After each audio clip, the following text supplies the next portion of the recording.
I'm your host, Gino Boost from GameMusicForAll.com, and you're listening to another episode of the SUBCON Video Game Hip Hop Podcast. As you notice by the lack of non-Pokemon based words in the opening track, it's time for another instrumental episode, and it's not an instrumental episode without Beatmaker Cal's, who drops his Pokemon Go inspired beat there, known as Pokemon Go Crazy, which you can find over on Beatmaker Cal's SoundCloud page. Of course, be sure to check out GameMusicForAll.com/SUBCON, and you can find show notes and links to all of the awesome music that you're going to hear in today's episode. And thanks to that super dope Pokemon music, I think it is about time that I give my review of Pokemon Go. So I have a few things I want to talk about from the game. The number one thing, of course, is walking. You gotta walk everywhere. I have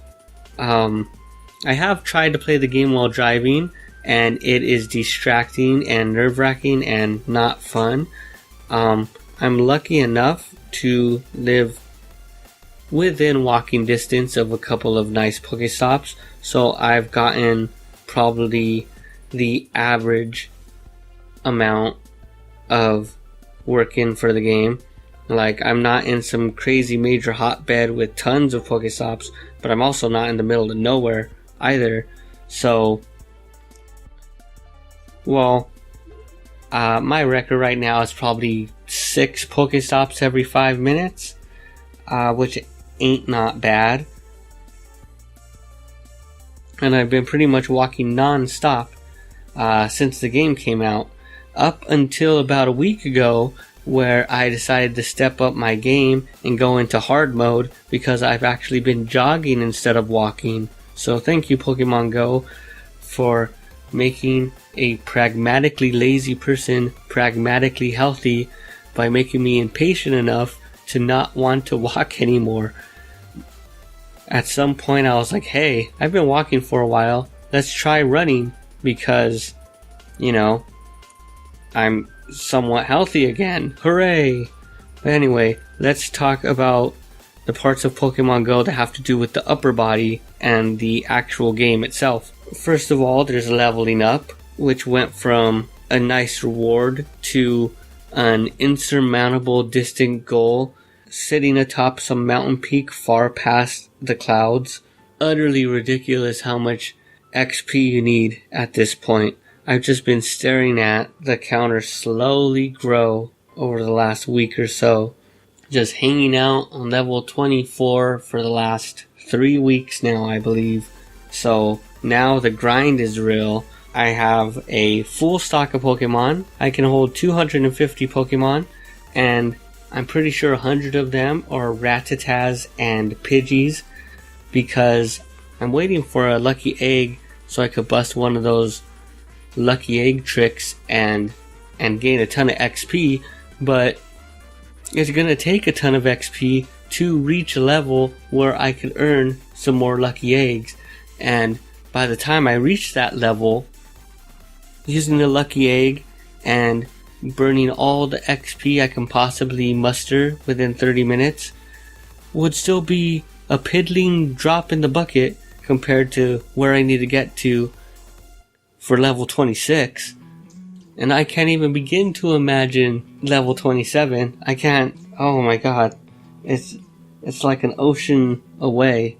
So let's talk about some of the other mechanics. I do love egg hatching. Egg hatching is probably the thing I've done the most in the game, since I like to walk around a lot and now jog around a bit. I have had the chance to hatch plenty of eggs. I have buckled and paid money for in-game items, but I have only paid to buy incubators, which I justify by saying, hey, more eggs hatching is more incentive to get moving. Buying incubators is like buying myself a salad. It's just a healthy thing to do. So as I've reached these upper levels, I'm still hovering around level 24. Two things have changed. One, I actually have the ability to take on gyms that are in my neighborhood, and I've had the lucky occasion to earn a couple of coins after taking a gym or two, or even 3. Once I took 3, that was pretty sweet. But the second thing is that it's just so tiring now. I tend to play around the same area, so I'm running into the same Pokemon all the time. It's very rare that I find a high level Pokemon. A lot of the eggs I find these days are only 2-kilometer eggs, which quickly imply that you're dealing with a Pidgey, a Weedle, a Caterpie, or a Rattata in that egg.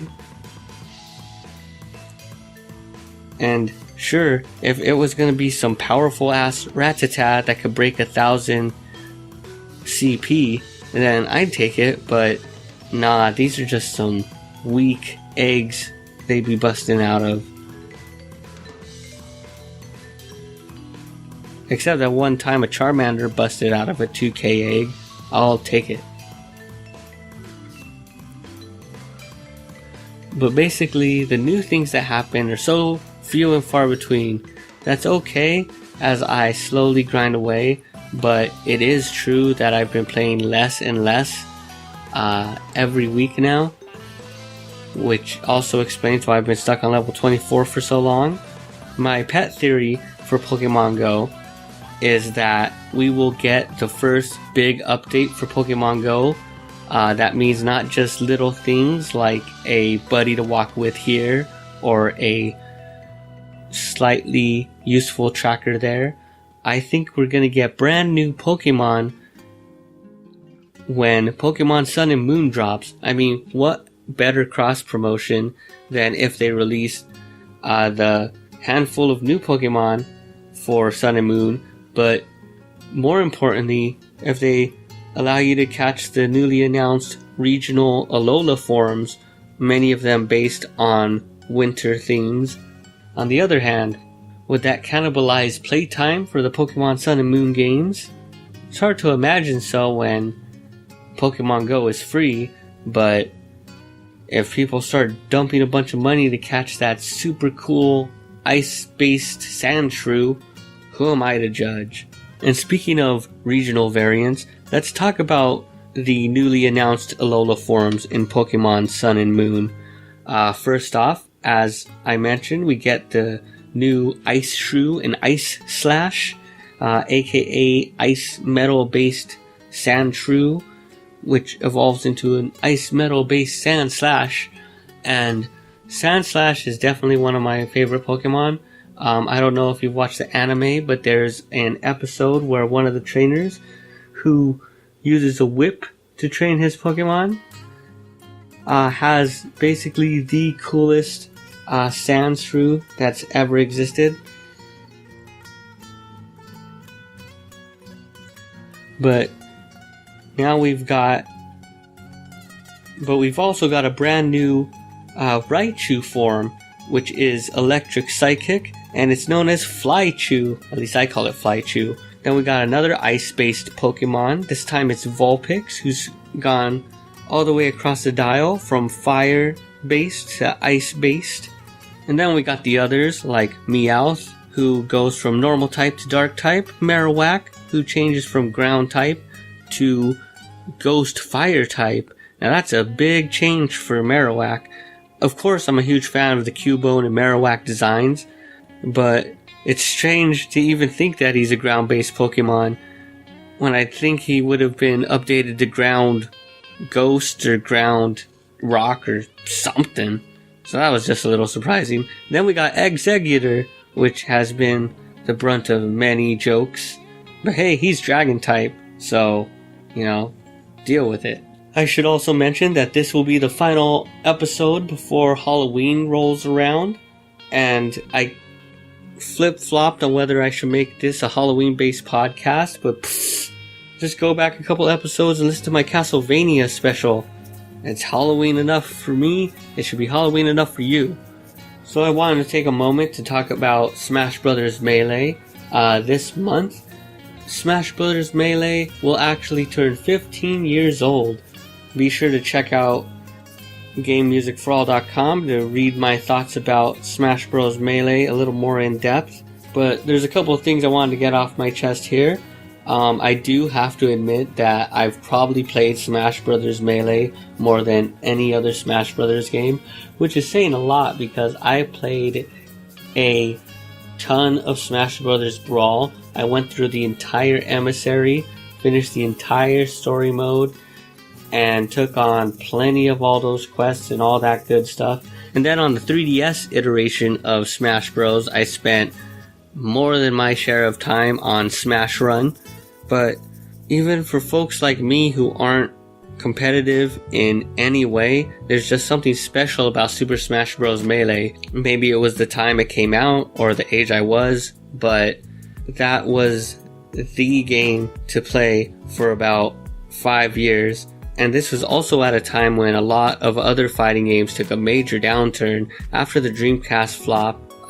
PlayStation 2 and eventually the Xbox had to try to pick up the slack for fighting games, but people were looking for 3D games with dozens of hours of gameplay, so fighting games were on the wane, except for Melee, which kept hope alive through those very slim years. But like I mentioned, I am a filthy casual, and I have not played Melee in years. I was considering firing it up and doing a little gameplay for the game's anniversary, but we all know what Smash Bros. Melee looks like. Plus, I'm terrible at the game. I was terrible at the pinnacle of my skill, so dusting off the GameCube and plugging in my GameCube controller now is not going to be pretty. I will sit this one out. I'd also like to mention again that the Pokemon mixtape is out right now, so be sure to check out soundcloud.com/GameMusicForAll or youtube.com/GameMusicForAll and look up Poke Mixtape, and you will find about a dozen super sweet tracks that you could bump in your ears while you're walking, jogging, maybe even skateboarding around on the hunt for Pokemon. Hopefully not driving, but if you are driving and wink wink not playing Pokemon, bump that shit loud because I chose these songs based on bass. I also have to mention that my retro game review of Rally X by Namco, that article is up right now, so you can head over to GameMusicForAll.com and experience the majesty of Rally X through my prose. But before you head off and do that, we're going to hear a brand new remix by Grimecraft. This is a remix of the track by UK known as Thief. You could find this over on Grimecraft's SoundCloud page, along with tons of other great remixes and dope beats and mixtapes and everything else So be sure to bump this capital GRIMECRAFT.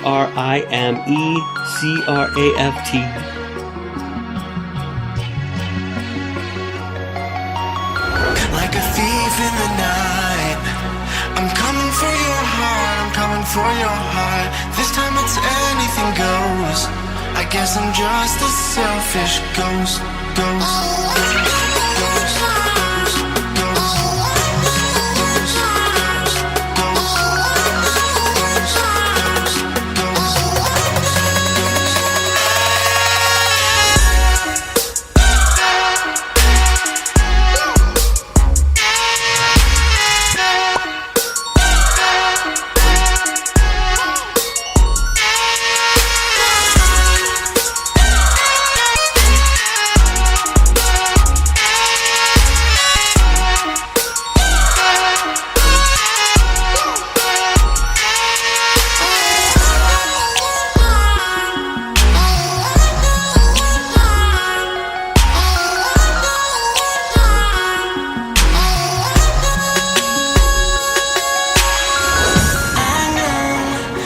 Scared because somebody told you I was up to no good, but I'll be here waiting for the chance to take you out this neighborhood. There's a whole wide world for us to see.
Welcome back.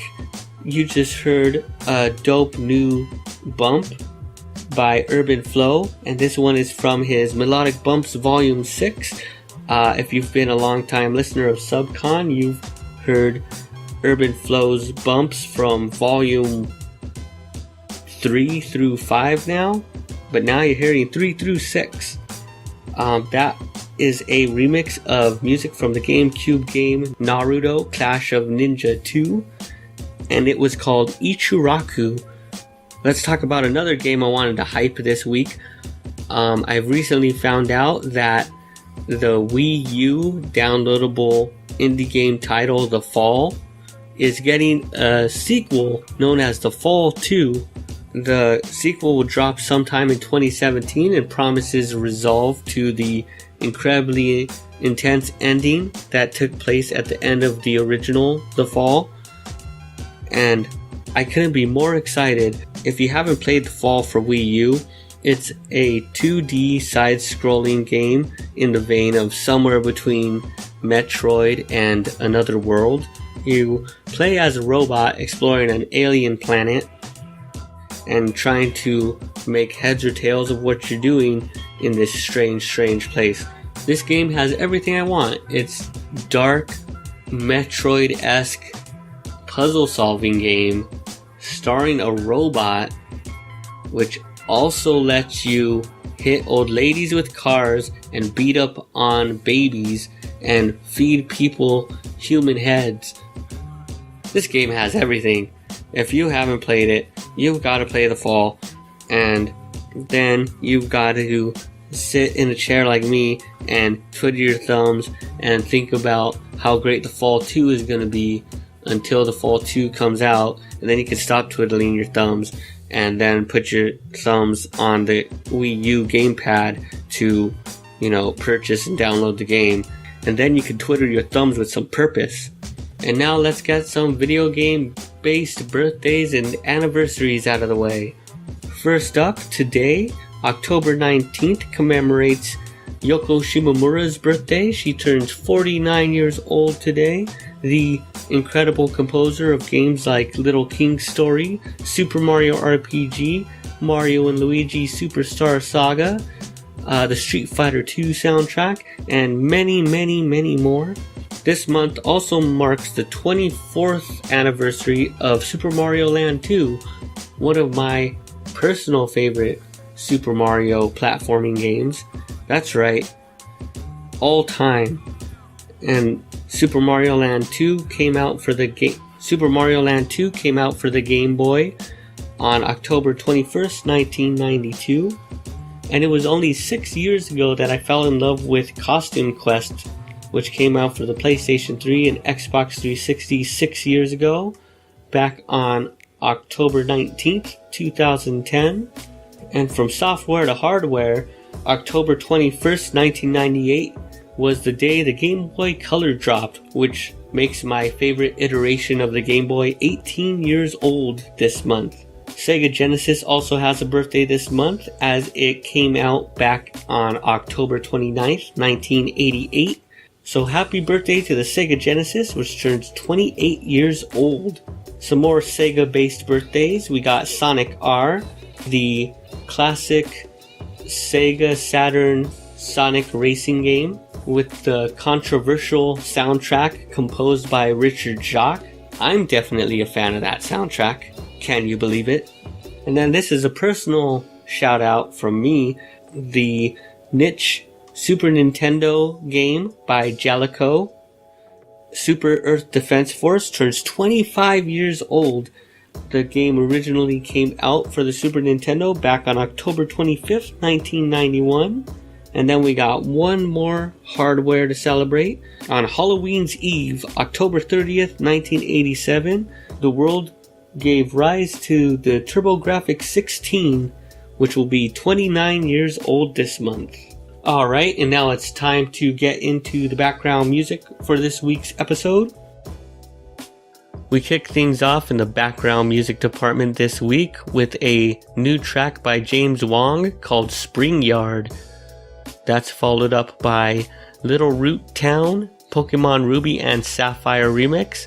That's another one by NPC, this time from his Remixes Etc. Volume 2 album. You can find that over on his Bandcamp page. Be sure to check out gamemusicforall.com/subcon to find show notes and links to all of the great music in this week's episode.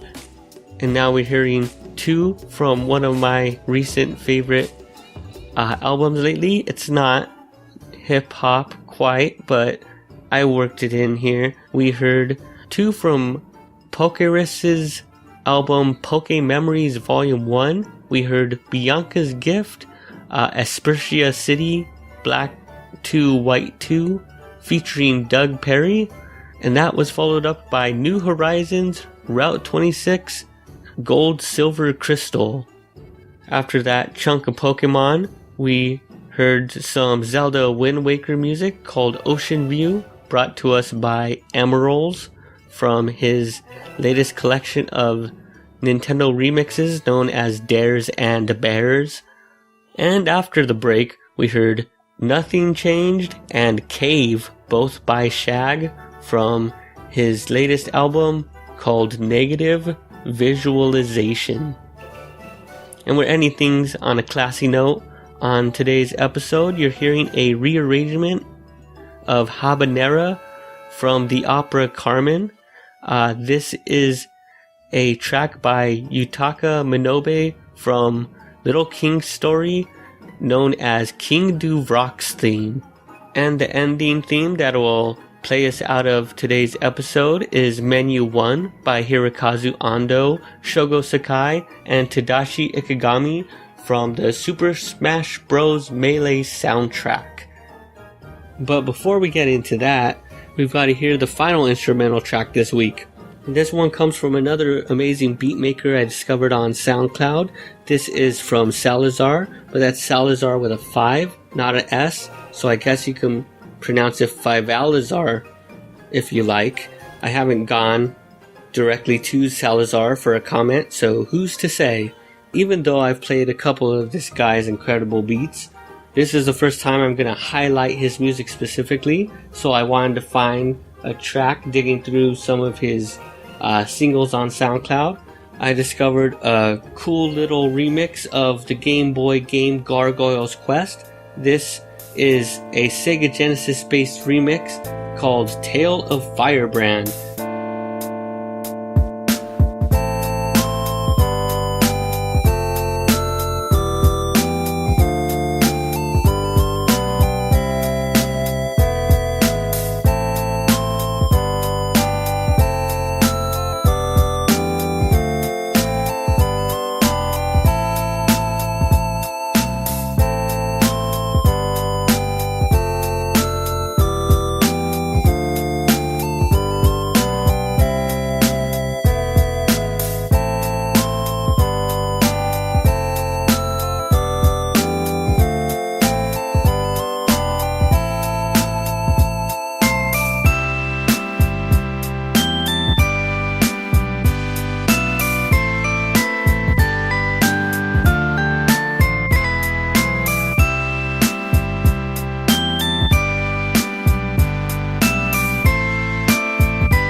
Thanks for listening to the SUBCON podcast. Please support the show by subscribing to me at patreon.com/GenoBoost. Find song links and show notes at gamemusicforall.com/SUBCON. Follow me on Twitter at GenoBoost and Instagram at RetrobitsLA. And of course, you can find the latest video game-based albums at GameMusicForAll.com. You're now leaving SUBCON.